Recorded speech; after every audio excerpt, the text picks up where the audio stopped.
I'm Darren Pang for the Blackhawks Insider Podcast. I'm pleased to be joined here by Nick Foligno on a new 2-year extension. Congratulations.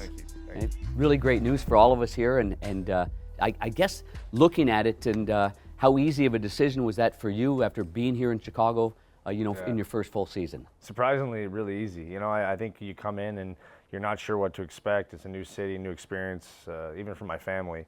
But I couldn't believe how at home I felt from day one. And I think it's probably just the Midwest people, but this organization, the people that have welcomed our family, and even just knowing that, we're not where we want to be right now, but that there's an opportunity to get to where we want to go, and being a part of that and helping push that in that direction, I think it really excited me.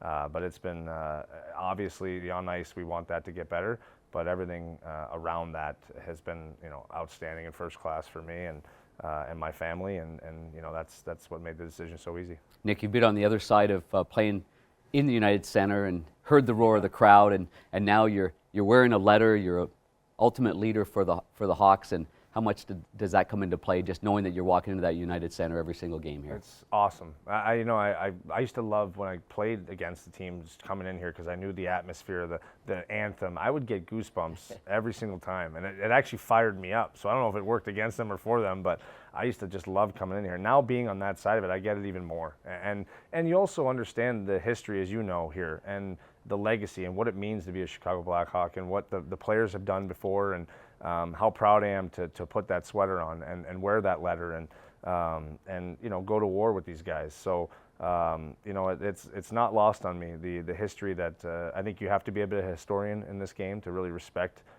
what this means to the fan base here. And I'm proud to go out there and put a performance together that they can be proud of as well. And a 2-year contract as well shows a little stability from the organization and also, I'm sure, for your family. Yeah, that was a really nice surprise in a way. It just, I know the age I'm at, but I still feel like I have a lot to give, and that commitment and allowing me to really see this through. I think that was the conversation is, we're still growing, we're still trying to get to a place where we want to be and respected by all, and so that gives that little buffer to really see this and then watch a young player like Connor grow and Lucas Reichel grow, Vlasic grow, and help push this in a direction where we're a tough team to play every night. And I'm really excited about pushing that with a lot of guys in this room. And I can go on and on about the leadership. I got Seth and Connor to work with, and Jason Dickinson, who I've just been so impressed with and has been a big part of this success. And so it's been really fun to go to war with these guys, like I said. And I guess with all the injuries,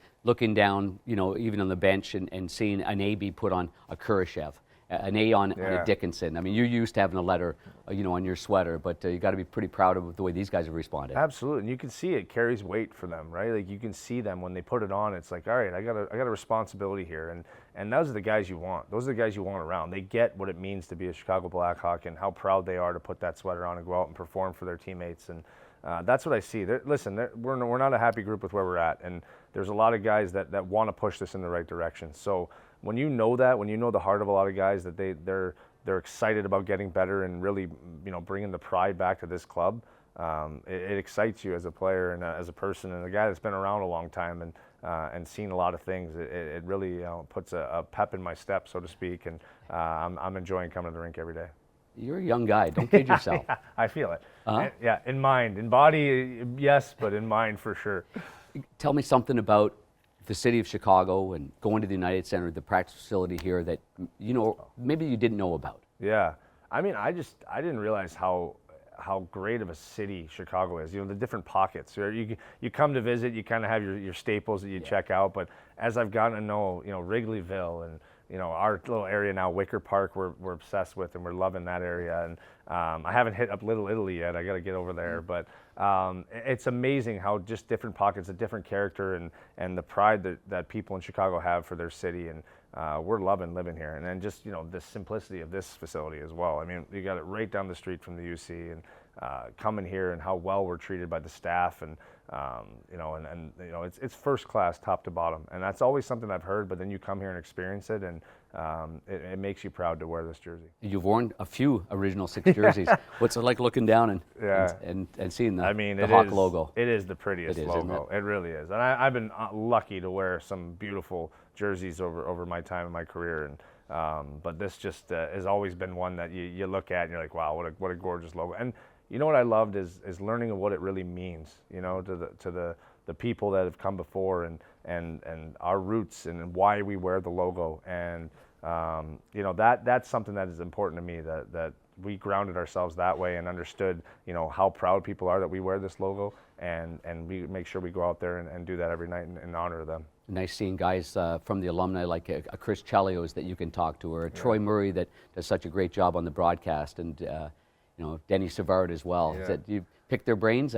Absolutely. It's so neat. That's what I love, is that you know, on a team like this, there's so many great alumni that come through, and you can talk to them. You can see why they were so proud to wear that jersey, much like yourself. And it makes you appreciate, you know, the work that those guys did to get this organization to where it is now, or where you're trying to get it to. And you can pick how did you guys get to the Stanley Cup, or how did you make this team so successful? And I love that conversation you can have with them, because then they really know you're invested and bought into what you're trying to do here. And you know, we're very lucky to have those guys roaming around the room. Well, we're lucky to have you roaming around the room and on the ice, and you bring it every single night with that same kind of zest and that jump that you bring every single night.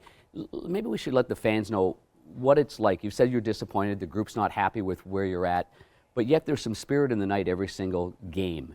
Show maybe when you come into that locker room when it's not going well, the guys that speak up and the disappointment. It seems like it's a group that's not just going through the motions here. They're striving to be a more complete team and be respected around the league as a competitive team. Absolutely.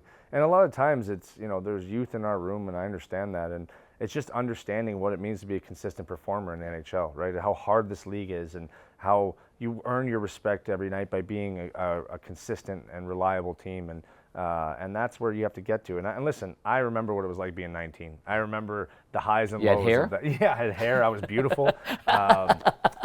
But it was that where you come in and you had a good game the night before, and you'd ride that high, and then the next game wasn't so great, and you'd be down in the dumps, and you'd be picked up by your teammates. So it's making our group realize what really matters, you know. And individual success is very important. You have to be a little selfish in this game, but that selfishness always has to be kind of geared towards the team and what the team needs. And so that's the conversations we have coming in the room or after games that are disappointing. And it's our mindset of why, you know, it didn't go our way that night, and getting it back on track. And so that you never want to let yourself down or your fan base down of the product that you're putting on the ice. And I want the guys to realize that and understand that and really feel that. And so if that's one thing we can get across this season, especially so that we hit the ground running next, then that's great. But I think you're starting to see that even now with our group and the past few games. Like, their work ethic, their tenacity has really come to the forefront since that Devil game. And you know, I'm really proud to see that as a guy sitting out right now, which is driving me nuts. Yeah, I bet it is. And let's go back to that Devil game, because it might be a turning point in terms of